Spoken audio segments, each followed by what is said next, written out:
Okay. Test, test, test. 1, 2, 3.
Well, good evening. Good evening to the brave folks who ventured out here into our sanctuary. It is definitely, it's cold, it's wet, it's dark, it's not the most pleasant night. Glenn said, but the song, "Oh, What a Beautiful Morning," was running through his head. So he's an eternal optimist. But we have a few folks here at our sanctuary, and we want to welcome you folks who are watching us here online. Some of our regular folks who might normally be here in the sanctuary, you may have decided that it was a wise move to put on a blanket and watch us online. And so if you're watching us online, welcome. If you're watching us live, or if you're watching this later in the week, like I know some folks are, whenever you're watching, I hope that you are following through with your Bible. I hope you're learning some new things about this amazing character of David, this man who lived such an incredible life. The Bible spends a good chunk of time chronicling that life. And the last week, we really talked about David establishing firmly his leadership of the united kingdom of Israel. After spending a few years as just the king of the southern tribe of Judah, the remaining son of Saul, Ishbosheth, is killed by some treacherous men who think they're doing David a favor. David does not see that as a favor and actually has them killed. But it does create the power vacuum that allows the leaders of the tribes, of the northern tribes of Israel, to then come to David and decide that God has placed him to be the right person to lead the united tribes. And so David becomes the king of the united tribes of Israel, starting with Judah and then the other northern tribes as well. And he, of course, is a great warrior. And he is able, as we talked about last week, he's able to really sort of put the Philistine wars to an end. The Philistines had been raiding Israel and Judah for a long, long time. And David is able to achieve a decisive victory over the Philistines, and they never are really a serious problem again. They retreat back to their own area, and we don't really see them as a serious threat again. So we ended last week in 2 Samuel chapter 7, which is one of the pivotal chapters where David has a palace made of cedar, and he begins to think, this isn't right. I have a palace, and the temple, or the worship place for God, is still a tent. The tabernacle, the portable sanctuary that the Jewish people had been worshiping in ever since the time of Moses and the Exodus. This portable tabernacle had been moved around and, from different areas of Israel for now several generations. And David says, this doesn't make sense for me to have a palace and the house of God, the place where we worship God, to still be a tent. So David says we should build a temple, a permanent place of worship in the new capital city of Jerusalem. And at first, his advisor, his prophet, who he's been consulting with, Nathan, says, yeah, that's a great idea. But then God speaks to Nathan the prophet and gives him a message to give to David, which is, not you. You're not the one to build the temple. That will go to your son who who will not have blood on his hands in the way that you do. You're a warrior. Your son will be a king, a peaceful king. But he also says to David, you want to build me a house, but I'm going to build you a house. And I mentioned last week that the word in Hebrew can mean both a dynasty and a temple, just like in English. We use the word house to talk about the house of worship, but we also, at least in Europe, they talk about the great houses of Europe, the dynasties.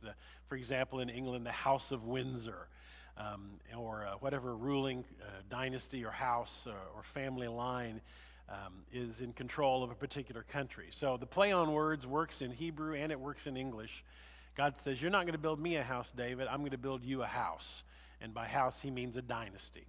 And he makes a promise to David that one of his descendants will have an eternal reign, which is a pretty big promise. And probably for many centuries, the people of Israel thought that was perhaps hyperbole. But of course, we see that fulfilled in David's descendant, Jesus, whose kingdom is eternal. So last week we had this chapter 7, the house conversation, where God promises to build David a dynasty. Now, chapter 8, I've been kind of going through the Bible stories of David almost a verse at a time, but I'm going to kind of skip a little bit in chapter 8, because chapter 8 is just a summary of all the military battles that David is able to accomplish now that he's gotten rid of the Philistines. And you see it starts there in chapter 8. In the course of time, this is chapter 8, verse 1, David had defeated the Philistines and subdued them, and he took Metheg, Ammon from the control of the Philistines, in other words, one of their towns.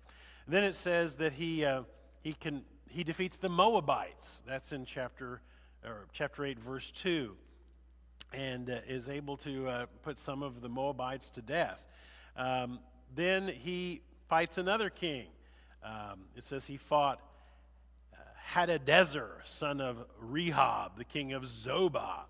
And a lot of this is about control of trade routes. You might say, why are these sort of city-states and small nations wrangling and fighting? Often people have said in history, this little patch of land that we sometimes call Palestine is a trade route for the world, and it always has been. A piece of property that, though somewhat small, is a crucial piece of, as I have a trade route that has impacted many, many large nations who want to have access through this strip of land that we call Palestine. So David fights yet another king to control part of the land near the Euphrates, and it says there in 8:4, David captured 1,000 of his chariots, 7,000 charioteers, 20,000 foot soldiers. He hamstrung all but 100 of the chariot horses, which sounds kind of cruel and awful. But again, in that day, the horses were the equipment that you fought a war with. Then it talks about how some of the Arameans came to aid some of these other kings, and David defeats them. That's in verses 5 through 6. And notice chapter 6 ends with this phrase, the Lord gave David victory wherever he went.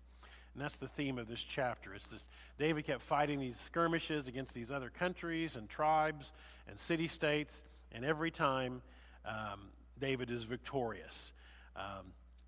Verse 7, he took some gold shields and brought them to Jerusalem, took a lot of bronze, and then another king in verse 9, king of Hamath.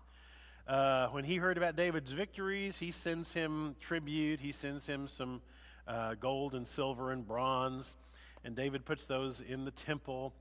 As a matter of fact, it says in 8:11, King David dedicated these articles to the Lord, as he had done with the silver and gold from all the other nations he'd subdued, Edom and Moab, the Ammonites and the Philistines and Amalek. He dedicated the plunder taken from Hadadezer, son of Rehob, and the king of Zobah. So this chapter is just kind of a summary of how many battles and how many wars, and David wins all of them. He's on this great winning streak. The people love him. He's, not only a great king, he's a great warrior. And again, the verse 14 ends with this phrase, the Lord gave David victory wherever he went. So the author wants us to understand that David's prowess here in his empire is growing, and other nations don't want to fight him, so they send him gifts and gold and silver and bronze. And then in summation, it gives us a little bit of a view into the administrative setup of Israel. 8:15. David reigned over all Israel, doing what was just and right for all of his people. Joab, son of Zeruiah, remember his nephew, was over the army. Jehoshaphat, son of Ahilud, was the recorder. Zadok, son of Ahitub, and Ahimelech, son of Abiathar, were the priests. Seraiah was secretary. Benaiah, son of Jehoiada, was over the Kerethites and the Pelethites, and David's sons were royal advisors. So it's just saying David has all of the various functionaries and people in his court, over the various parts of the government. And you might say, well, everything's just peachy keen for David, and everything's established, and he succeeds at everything he touches turns to gold. Everything's great. It will be that way for a while. Then we haven't completely forgotten about the family of Saul. Chapter 9. David asked, is there anyone left in the house of Saul to whom I can show kindness for Jonathan's sake? Remember, Jonathan, son of Saul, was David's best friend. And David is remembering a promise he made to Jonathan. Matter of fact, just go back to 1 Samuel 20 for a minute. Keep your finger where we are, but go back to 1 Samuel 20 for a minute. And this is one of those conversations between David and Jonathan. And it's getting close to the time where, Jonathan realizes that David is the one who is going to eventually be king, and not his father. And Jonathan says this to David in 1 Samuel 20, starting in the middle of verse 13. So 1 Samuel 20, starting in the middle of verse 13, where he says, "May the Lord be with you as he has been with my father." Then verse 14, "But show me unfailing kindness like that of the Lord as long as I live, so that I may not be killed, and do not ever cut off your kindness from my family, not even when the Lord has cut off every one of David's enemies from the face of the earth." So Jonathan made a covenant with the house of David, saying, "May the Lord call David's enemies to account." And Jonathan had David reaffirm his oath out of love for him, because he loved him as he loved himself. So there's a covenant between David and Jonathan, and part of that is, if you notice, Jonathan said, "Please take care of my family. When you're king, take care of my family." So now David, having established himself firmly as the king, says, "Is there anybody left from Jonathan's family that I can show kindness to? Is there anybody that I can fulfill this promise or this covenant to?" Then we're told, and remember we heard about this fellow once before, verse 2, "There was a servant of Saul's household named Ziba. They called him to appear before David, and the king said to him, 'Are you Ziba?' 'Your servant,' he replied.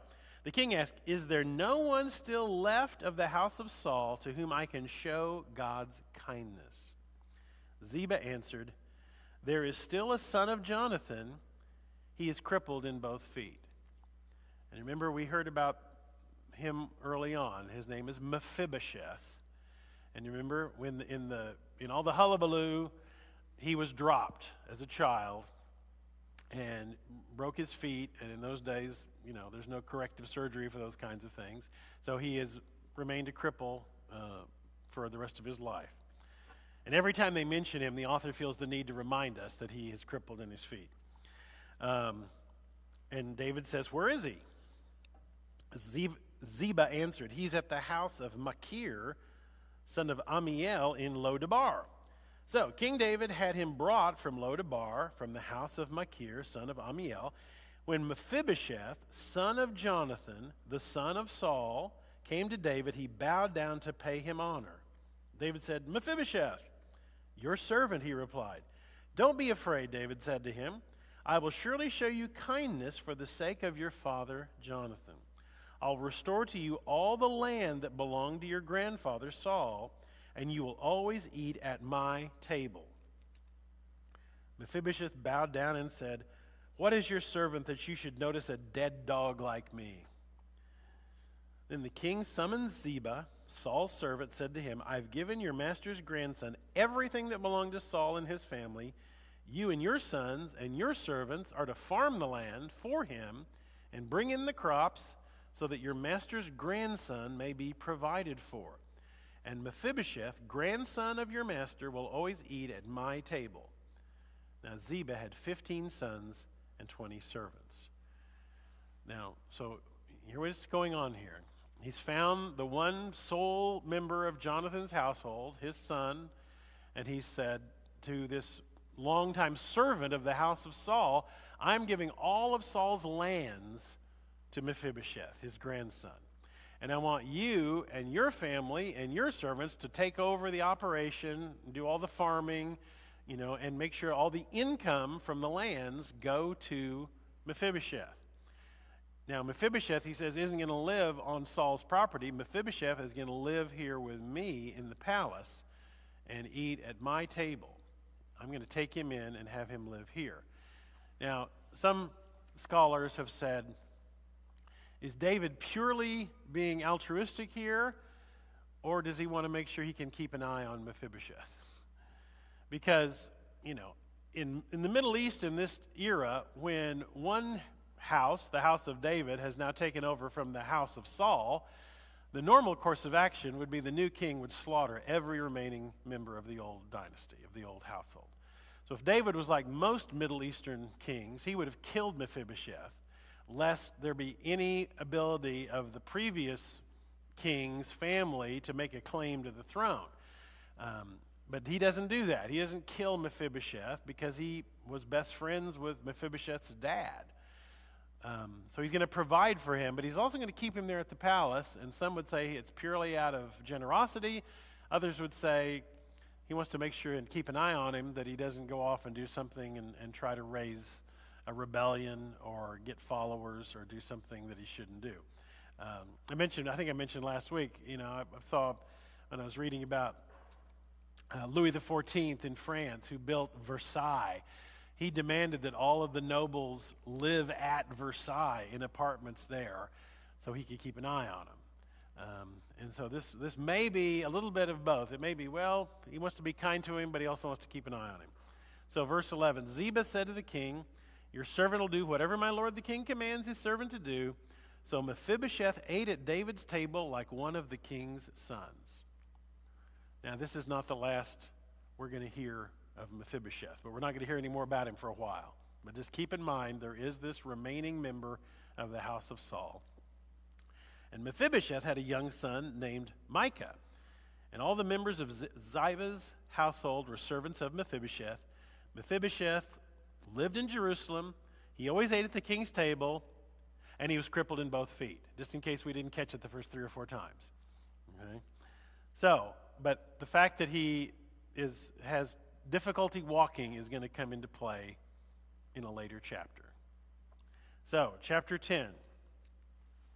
Remember, David has now established a reputation as his kingdom is growing, and he has won every battle, and he is getting tribute from other kings, and he is enjoying great success, and he's becoming, Israel is now becoming a little bit more of a power in the region. And so we read in chapter 10, in the course of time, the king of the Ammonites died, and his son Hanun succeeded him as king. David thought, I will show kindness to Hanun, son of Nahash, just as his father showed kindness to me. So David has no quarrel with this particular king. David had been well treated by this king of the Ammonites, and so when he dies, David says, I'm going to show his son kindness. I'm going to, show him that I respected his father. I want us to be allies. I don't want it to be any trouble between us, so I'm going to show him kindness. So David sent a delegation to express his sympathy to Hanun concerning his father, which sounds like, there's a good idea. He's being a diplomat and showing, I'm sorry about your father. He was a great man. He was an honorable man. I respected him. He showed me kindness, etc. When David's men came to the land of the Ammonites, the Ammonite nobles said to Hanun, their lord, "Do you think David is honoring your father by sending men to you to express sympathy? Hasn't David sent them to you to explore the city and spy it out and overthrow it?" So the new young king advisors say to him, this is not a delegation to express sympathy. These are spies. They're coming here to spy so that they can make war on us. So Hanun, verse 4, seized David's men, shaved off half of each man's beard, cut off their garments in the middle of the buttocks, and sent them away. Now, as you might expect, this is an extreme case of disrespect. One, you don't touch a man's beard in that culture. To shave off another man's beard is extremely disrespectful. Even more disrespectful is to cut off their robes and expose them below the waist so that they're naked from the waist down. That was a humiliation and a great affront.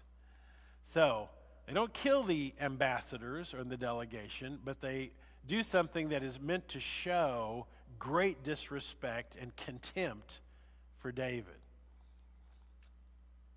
It says, when David was told about this, verse 5, he sent messengers to meet the men, for they were greatly humiliated. The king said, stay at Jericho till your beards have grown, and then come back. So, until you can grow your beards back, stay in seclusion so that your embarrassment won't be shown. And obviously got them new clothes while they're at it, I'm sure. When the Ammonites realized they had become a stench in David's nostrils, which this is a Middle Eastern expression, when you become a stench in someone's nostrils, that means you've become an enemy. You've become offensive to them, and in other words, that you stink. So now David's previous kindness and generosity and good feelings towards the Ammonites has now totally disappeared. When the Ammonites realized they'd become a stench in David's nostrils, they hired 20,000 Aramean foot soldiers from Beth Rehob and Zobah, as well as the king of Makkah with 1,000 men, and also 12,000 men from Tob. It's like, we're in trouble. David he really is going to attack us now. So they start hiring mercenaries, thinking Israel's going to come attack us now. And sure enough, verse 7, on hearing this, David sent Joab out with the entire army of fighting men. And the Ammonites came out and drew up battle formation at the entrance to their city gate, while the Arameans of Zobah and Rehob and the men of Tob and Makkah by themselves were in the open country. So we got a battle brewing. And Joab, remember David's general, saw that there were battle lines in front of him and behind him, and he selected some of the best troops in Israel and deployed them against the Arameans. He put the rest of the men under the command of Abishai, his brother, deployed them against the Ammonites. And Joab said, if the Arameans are too strong for me, you're coming to my rescue. If the Ammonites are too strong for you, I'll come to your rescue. Be strong, let us fight bravely for our people and the cities of our God. The Lord will do what's good in his sight. So they have a strategy how to fight on two fronts. Joab and the troops with him advanced to fight the Arameans, and they fled before him. When the Ammonites saw that the Arameans were fleeing, they fled before Abishai and went inside the city. So Joab returned from fighting the Ammonites and came to Jerusalem. And after the Arameans saw that they'd been routed by Israel, they regrouped. And Hadadezer had the Arameans brought up from beyond the river. When they went to Halam and Shobak, the commander of Hadadezer's army, leading them. And when David told all this, he gathered all of Israel, crossed the Jordan, went to Helam. And the Arameans formed their battle lines to meet David and fought against him, but they fled before Israel. And David killed 700 of their charioteers and 40,000 of their foot soldiers. And he struck down Shobak, the commander of their army, who died there. And when all the kings who were vassals of Hadadezer saw that they'd been defeated by Israel, they made peace with the Israelites and became subject to them. So, once again, David is victorious. And then a footnote, and so the Arameans were afraid to help the Ammonites anymore. Well, yeah, that probably makes sense. So, again, another chapter just saying, this young king of the Ammonites made a huge blunder. He could have had peace with David. David reached out, peacefully to him, sent a delegation to say, sorry about your dad. And these friends of the new young king said, oh no, it's a trick, they're spies, and started this chain of events that led to slaughter. And now the Ammonites are in a horrible position. They've lost thousands of men. They've become subject to the Israelites, all because this foolish young king listened to the wrong advice. And one of the themes of this whole saga is there's good advice and there's bad advice. And who are you going to listen to? And sometimes we see good advice given and taken. Sometimes we see good advice given and ignored. Sometimes we see bad advice given and taken. And sometimes we see bad advice ignored. You see all variations of this. And for a ruler, who are you going to listen to? Whose wisdom are you going to seek out? And are you going to seek out wisdom from someone who's speaking for the Lord or someone who's speaking from some other motive? So we've established David is really become a pretty powerful king in this part of the world. But now, just when you thought everything was great, we come to, if there's a story of David that is, David and Goliath is the most famous story of David. Now we probably have the second most famous story of David and Bathsheba, which is in chapter 11, and not nearly as good for David as the David and Goliath story.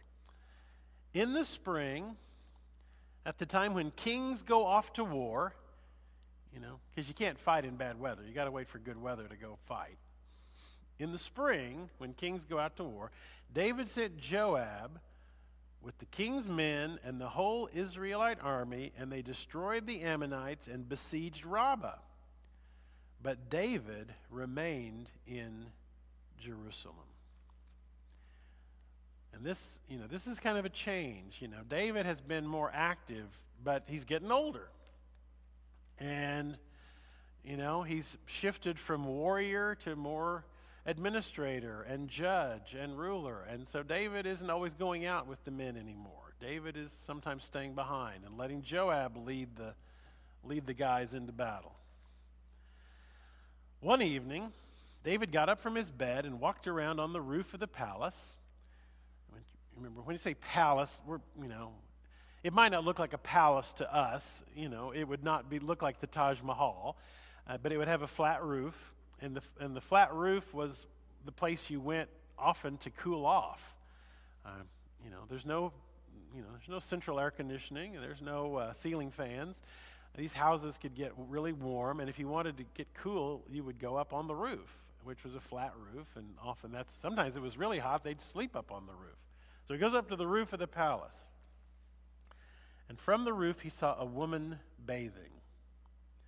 The woman was very beautiful. And David sent someone to find out about her. The man said, "Isn't this Bathsheba, the daughter of Eliam, the wife of Uriah the Hittite?" Uriah is listed earlier in the books of Samuel as one of David's core soldiers, one of his fighting men. David sent messengers to get her. She came to him, and he slept with her. She had purified herself from her uncleanness. Then she went back home, and the woman conceived and sent word to David saying, "I am pregnant."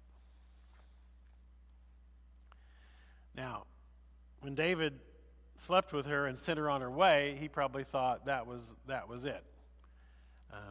He probably thought, well, I'm just going to take advantage of this young woman while her husband's off fighting.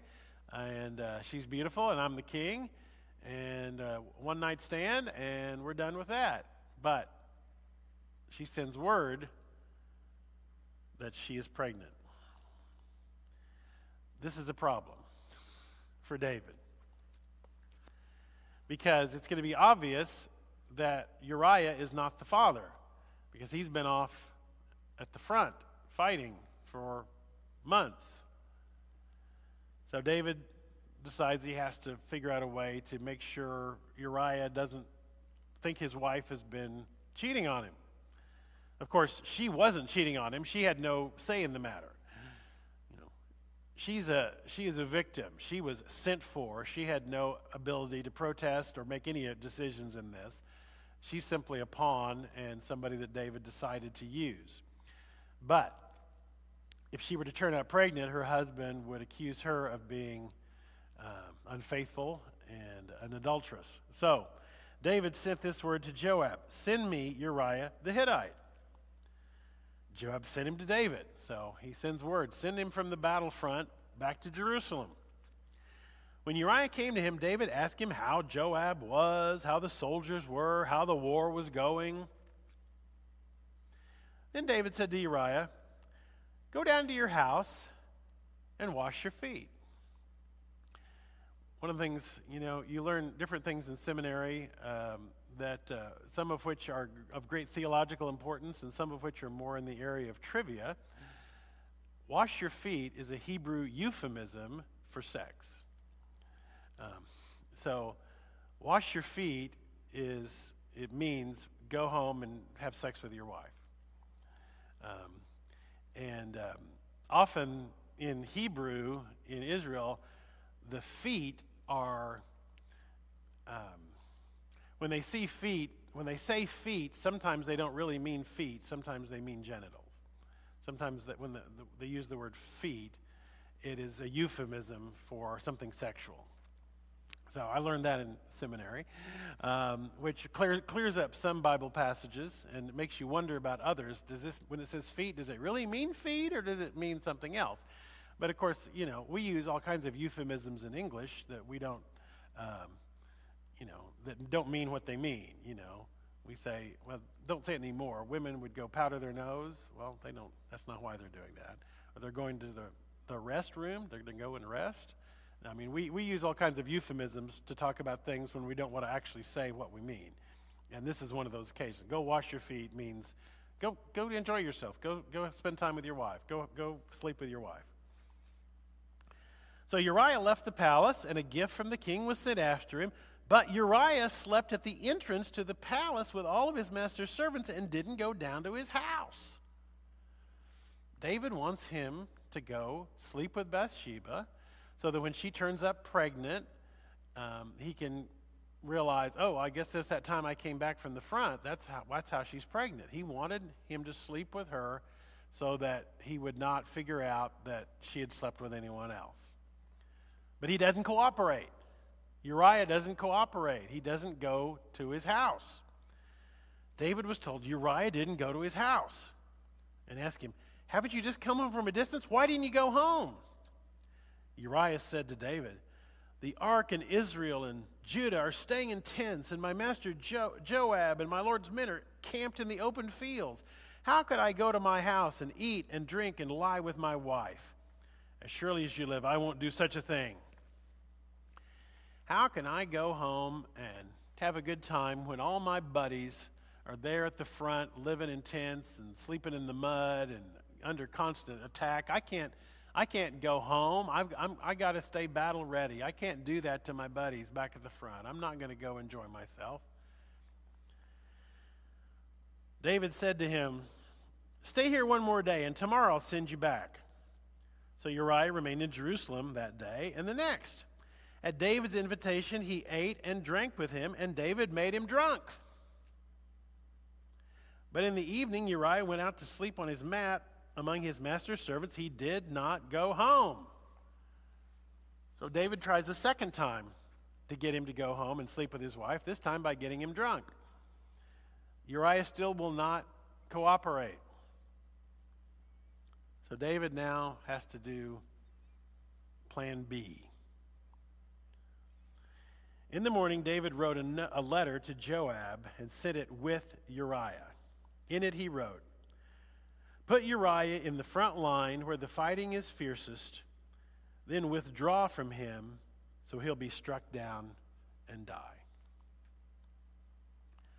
So David tells Joab, his commander, make sure you put Uriah at the very front of the front lines and then pull back and leave him out there exposed to make sure that he's killed. And he takes the letter and he folds it up and he puts wax and he seals it with the king's signet, and he hands it to Uriah. Give this to Joab. So Uriah now carries his own death warrant with him back to the front. So while Joab had the city under siege, he put Uriah at a place where he knew the strongest defenders were. When the men of the city came out and fought against Joab, some of the men in David's army fell. Moreover, Uriah the Hittite died. Joab sent David a full account of the battle. He instructed the messenger, when you have finished giving the king this account of the battle, the king's anger may flare up. He may ask you, why did you get so close to the city to fight? Didn't you know they'd shoot arrows from the wall? Who killed Abimelech, son of Jerubbesheth? Did a woman throw an upper millstone on him from the wall so that he died in Thebez? Why did you get so close to the wall? If he asks you this, say to him, also your servant Uriah the Hittite is dead. So when the king says, they're shooting arrows from the wall. Why'd you get so close to the wall where you're going to get shot by arrows? He says, if he questions my battle tactics, tell him that Uriah got killed. So the messenger set out, and when he arrived, he told David everything Joab had sent him to say. The messenger said to David, the men overpowered us and came out against us in the open, but we drove them back to the entrance of the city gate. And then the archers shot arrows at your servants from the wall, and some of the king's men died. And moreover, your servant Uriah the Hittite is dead. Notice he didn't even wait for David to ask. And David's response is telling, because he just said, we lost the battle and we lost a lot of men in the battle. And David doesn't go, how terrible, or what went wrong, or how stupid, or what was Joab thinking? David told the messenger, say this to Joab, don't let this upset you. The sword devours one as well as the other. Press the attack against the city and destroy it. Say this to encourage Joab. So he's just told David, we got whooped in battle, and all these guys died. And David's like, well, que sera, sera. These things happen. People die.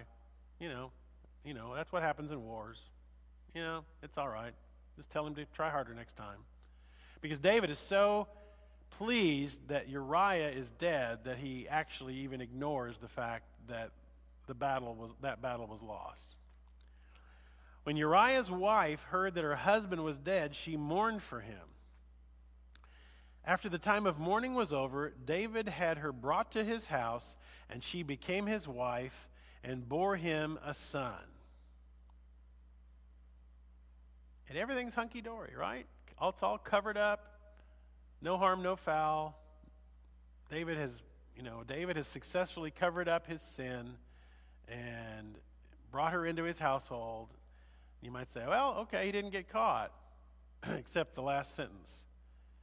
But the thing David had done displeased the Lord.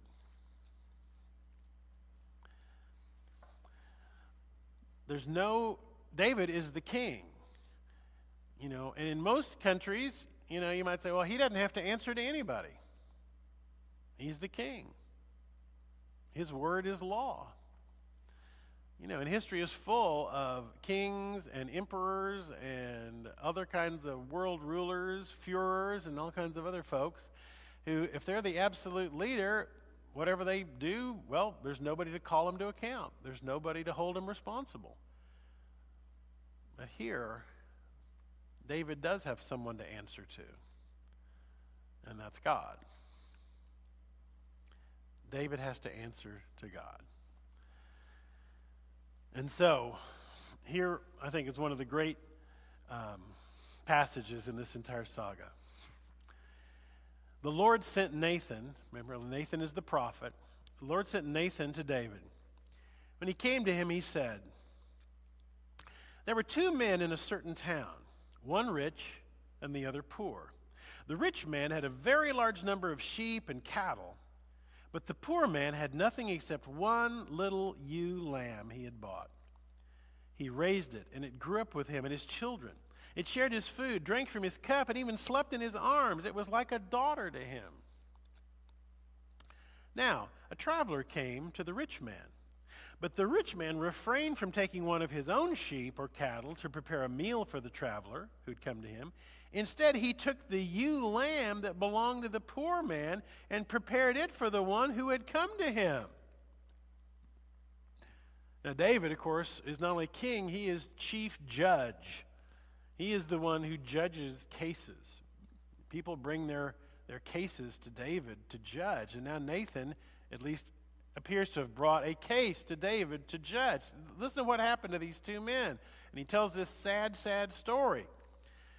And David's reaction, verse 5, David burned with anger against the man and said to Nathan, as surely as the Lord lives, the man who did this deserves to die. He must pay for that lamb 4 times over because he did such a thing and had no pity.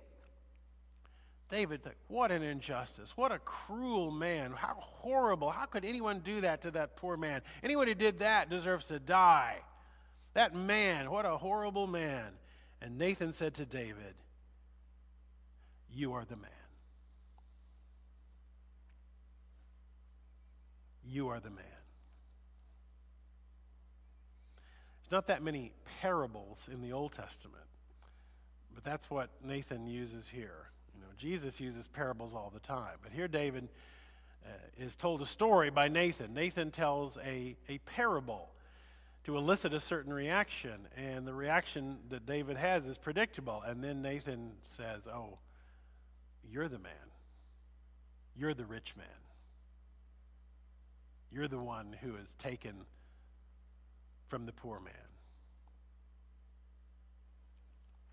And then Nathan goes on. You are the man. This is what the Lord God of Israel says. I anointed you king over Israel. I delivered you from the hand of Saul. I gave your master's house to you, and your master's wives into your arms. I gave you the house of Israel and Judah. And if all this had been too little, I would have given you even more. Why did you despise the word of the Lord by doing what is evil in his eye? You struck down Uriah the Hittite with the sword and took his wife to be your own. You killed him with the sword of the Ammonites. Now, therefore, the sword will never depart from your house, because you despised me and took the wife of Uriah the Hittite to be your own.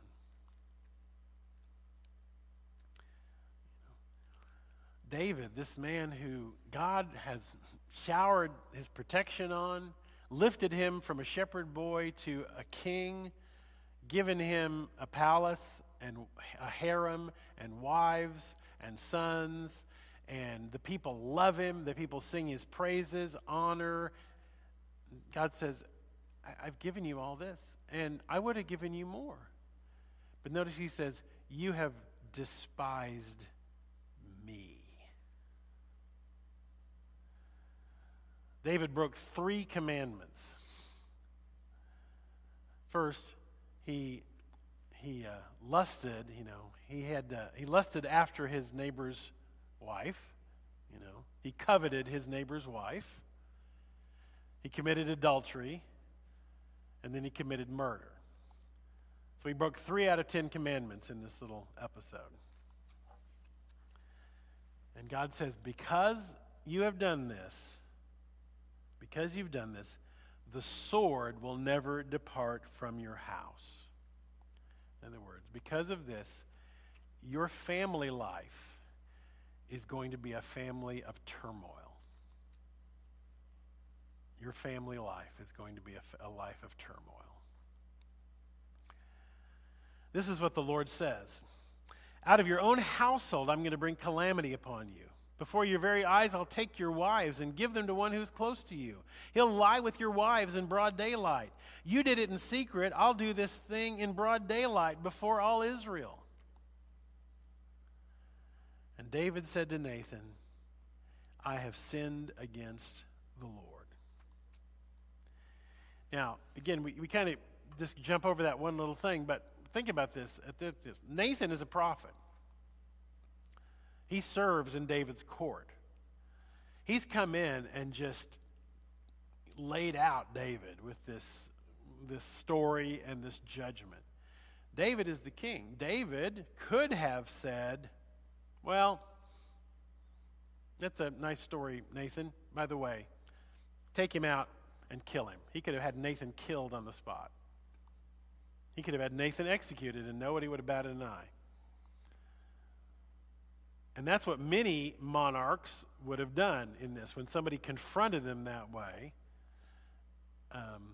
some monarchs would have simply killed the messenger. As a matter of fact, when we get into later, or we won't in this series, but if you go through the Old Testament and you look at the book of Kings, many of the kings did kill prophets. The prophet would come to them and say something about, thus saith the Lord, and start to lay into the king, and the king would say, well, you're dead. That happens, with King Ahab and his wife Jezebel, with Elijah. Elijah speaks truth to them, and their response is not, "Oh, we've sinned, we're so sorry." No, their response is, "You're a dead man, Elijah." So David doesn't say to Nathan, "You're a dead man." He says, "You're right, I've sinned." Nathan replied, "The Lord has taken away your sin. You're not going to die. But because by doing this you have made the enemies of the Lord show utter contempt, the son born to you will die."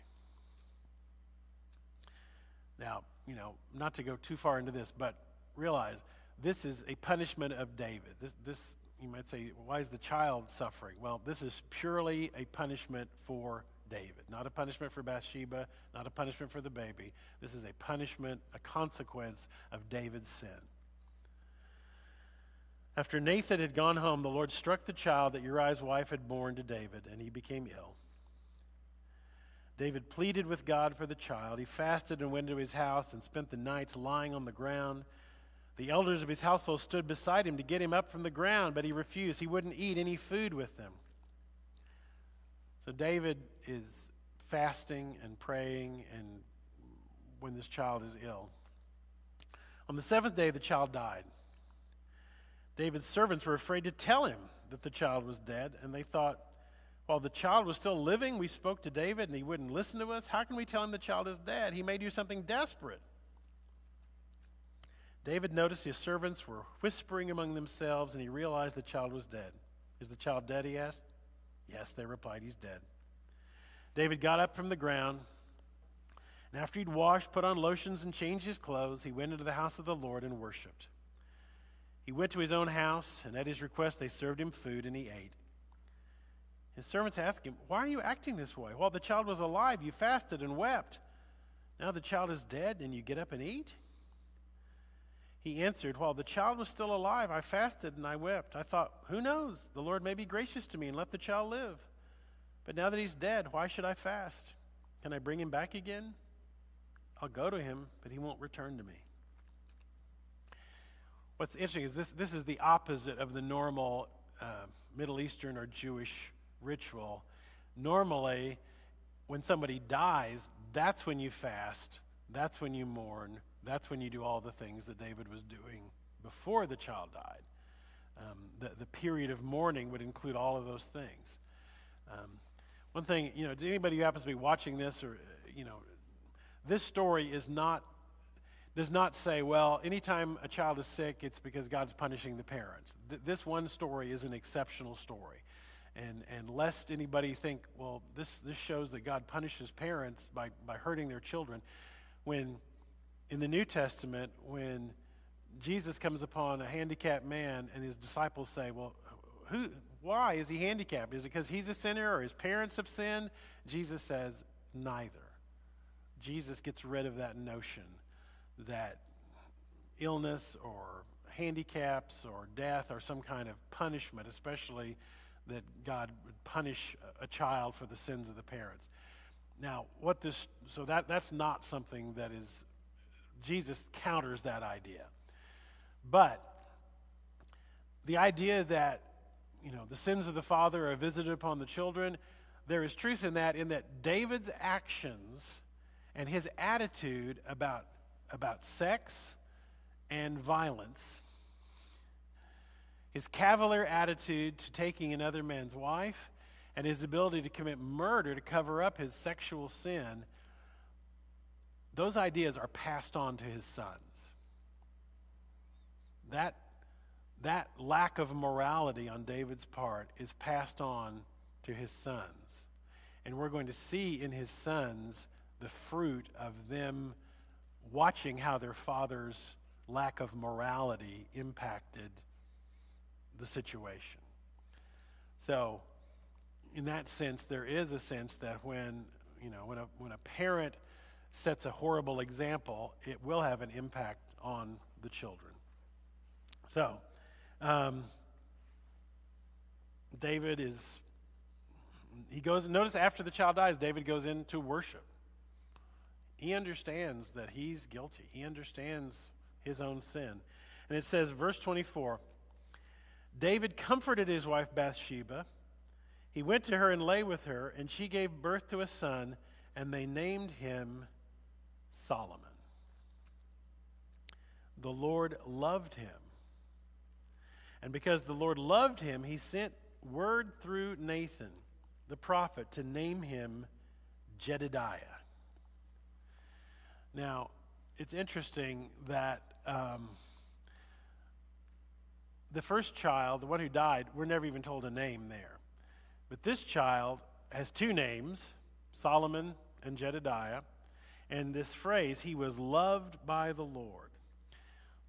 We're going to see that this child of David, this son of David, from this point on, is the one who is chosen to be the next king. God loves this child. God chooses this child to be the next king. And we're going to see all kinds of political maneuvering that will end up with Solomon taking the throne, because Solomon is obviously not the firstborn. David has many sons by this time. So Solomon would not naturally become the next king, but we're going to see that he does become the next king. His names are interesting. Solomon, in Hebrew, most of the names in the Old Testament have been anglicized, Abraham is Abraham, Isaac is Yitzhak, Jacob is Jacob, and Solomon is, Moses is Moshe. Solomon is Shlomo. That's how you say Solomon in Hebrew, Shlomo. And you think about what Hebrew word does Shlomo kind of sound like? Shalom. Solomon's name means peace. Peace. His other name, his nickname, Jedediah, means beloved of the Lord. So Jedediah means beloved of the Lord. Solomon, Shlomo, means peace. So those are the two names given to this child now of David and Bathsheba. Meanwhile, Joab fought against Rabbah of the Ammonites, captured the royal citadel, and sent messengers to David saying, I have fought against Rabbah and taken its water supply. Now muster the rest of the troops and besiege the city and capture it. Otherwise, I'll take the city and it'll be named after me. Remember, water is vital.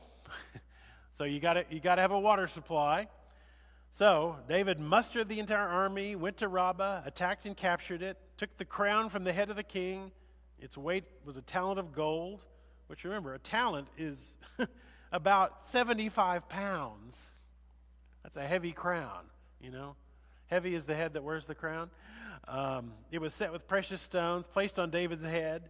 He took a great quantity of plunder from the city, brought out the people who were there, consigning them to labor with saws and iron picks and axes, and made them work at brick making. He did this to all of the Ammonite towns, and David and his entire army returned to Jerusalem.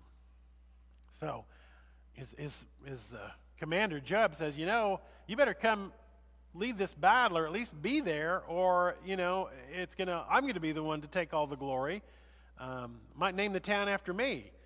So David shows up, and they conquer this town, and really now the Ammonites are under the thumb of Israel, and they put them to work slave labor, which is a common thing that happened in that time period, and, many other time periods too. They capture another, tribe, country, nation, and they don't kill them, they just put them to work. And that's what happens here. Now, this last story we're going to look at today is in some ways one of the, it's an awful story. I'll just tell you up front, it's an awful story. It has to do with two of David's sons. And we already said, David has set a horrible moral example in his adultery with Bathsheba, his arranging the death of Uriah. That whole sordid affair has set a terrible example for his family. And God has said, there's going to be strife in your family. Now let's remind ourselves about the older sons of David. Go back to 2 Samuel 3 for the list. 2 Samuel 3. And we have a list of David's sons up to that point. 2 Samuel 3, starting in verse 2. The sons of David born in Hebron. Firstborn was Ammon, son of Ahinoam of Jezreel. So this is the firstborn, Ammon. The second, Kiliab, son of Abigail, the widow of Nabal. Remember the Abigail, who was the wise woman. The third, Absalom, son of Maacah, daughter of Talmai, king of Geshur. She is a princess of a king of another neighboring land. And then we have Adonijah and these other guys. But the first three are the ones we want to focus on. Ammon, Kiliab, and Absalon. Now, we don't know what happened to Kiliab, because after this list, he never shows up again. So we're assuming that Kiliab died.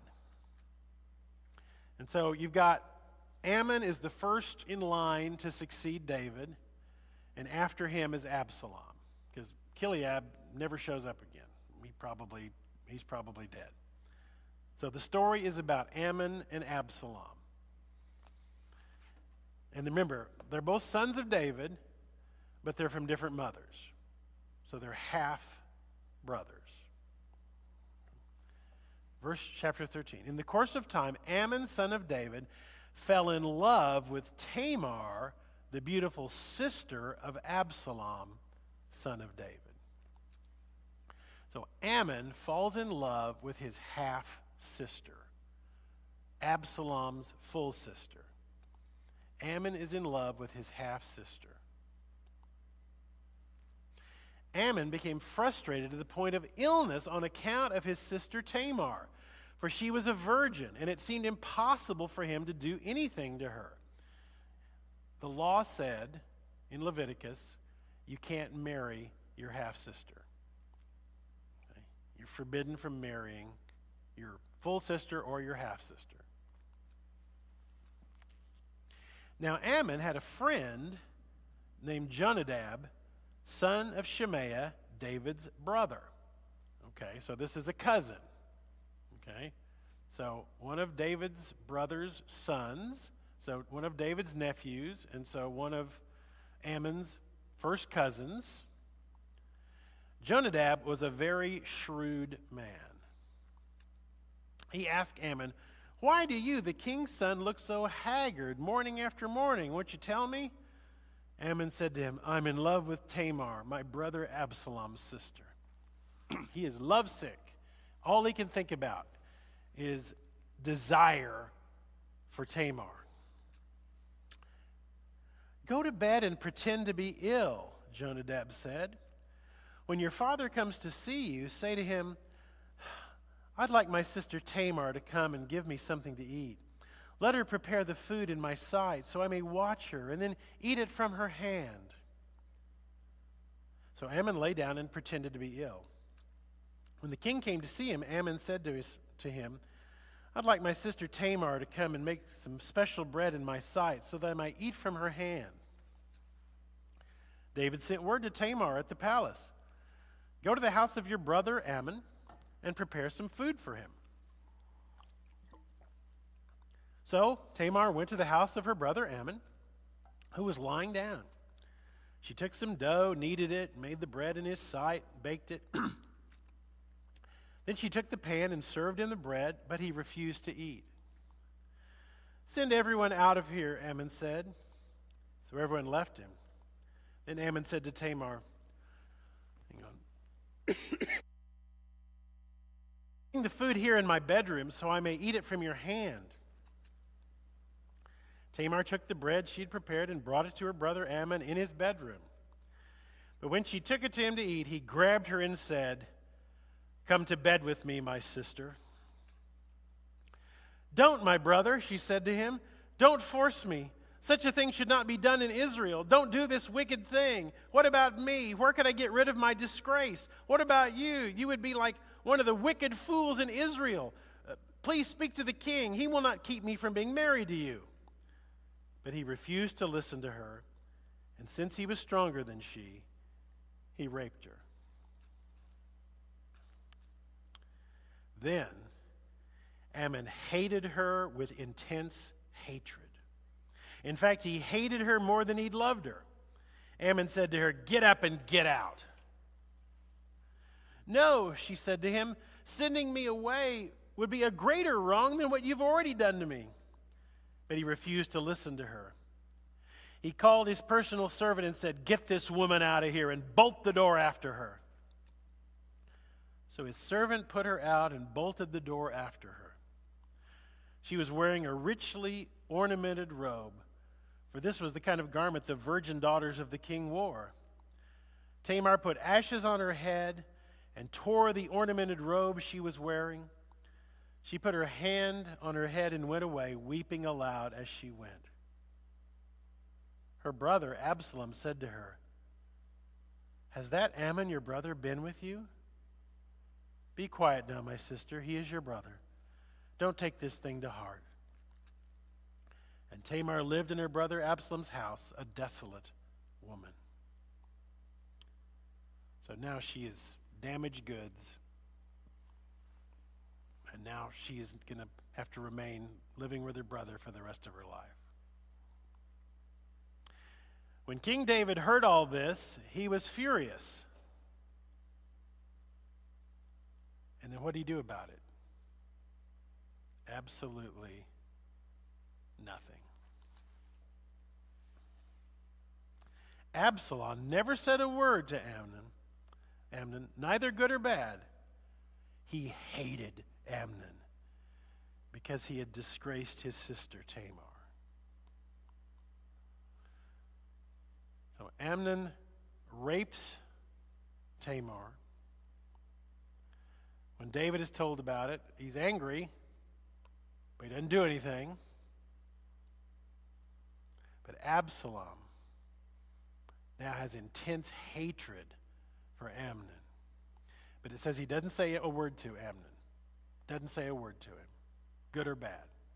Never brings it up. He bides his time.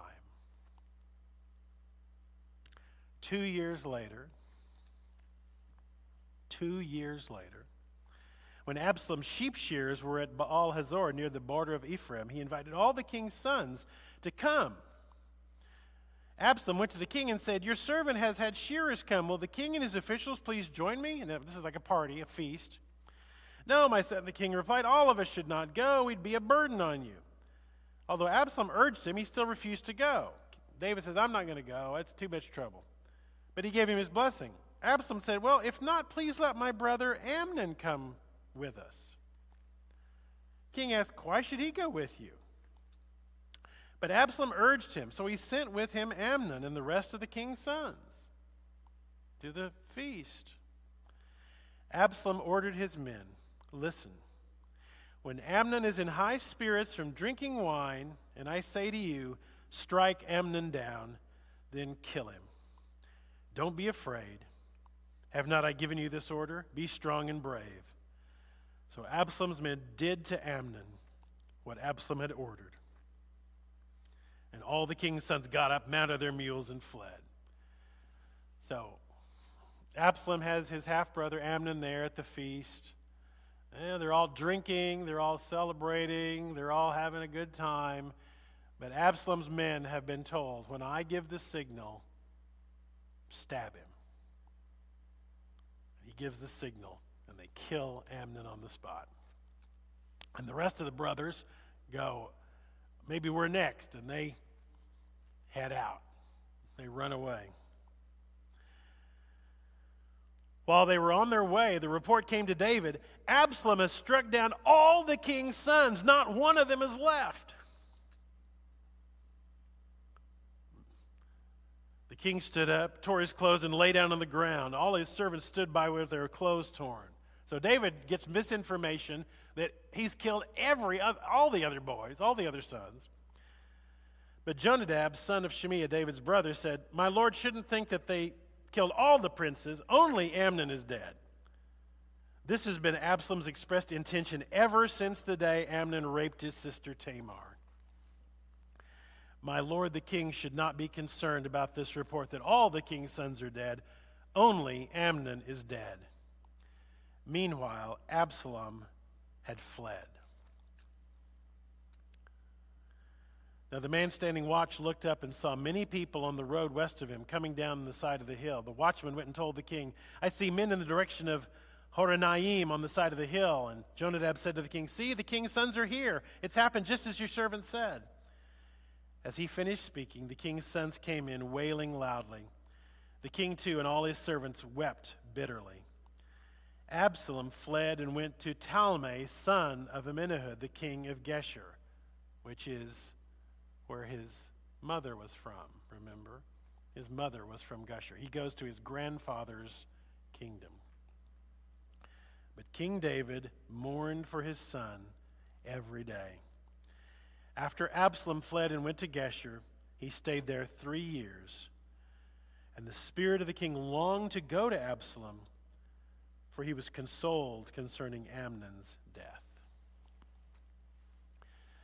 So Nathan said, "The sword will not depart from your house." And here, one of the probably most disturbing stories in the entire Bible.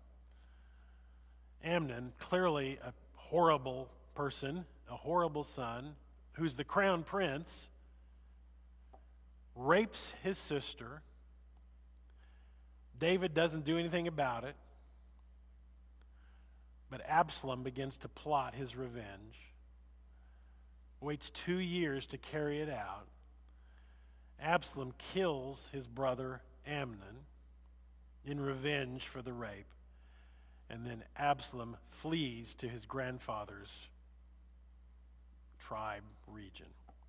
And now David is mourning one son killed, another son exiled, and it says he is longing to go to Absalom. Because, of course, there's a part of us that says, well, Absalom had some justification Ammon was a terrible person, a rapist, and Absalom is, taking revenge because of what was happened to his sister, what happened to Tamar. But, it's vigilante justice. And remember the, often quoted part of the Old Testament, an eye for an eye, a tooth for a tooth, which was not there to incite violence. It was to say, don't escalate violence. If eye for an eye, tooth for a tooth means if somebody knocks your eye out, you can knock out their eye, but you can't kill them. If somebody knocks your tooth out, you can knock their tooth out, but you can't kill them. Because what often happened in blood feuds is, you take my eye out, I kill you. Well, that person's family kills my family. Then my whole tribe kills your whole tribe, and before you know it, you've got war. So eye for an eye, tooth for a tooth was meant to say you can't escalate violence. So here, there's a rape followed then by a murder, and David's household is in disarray.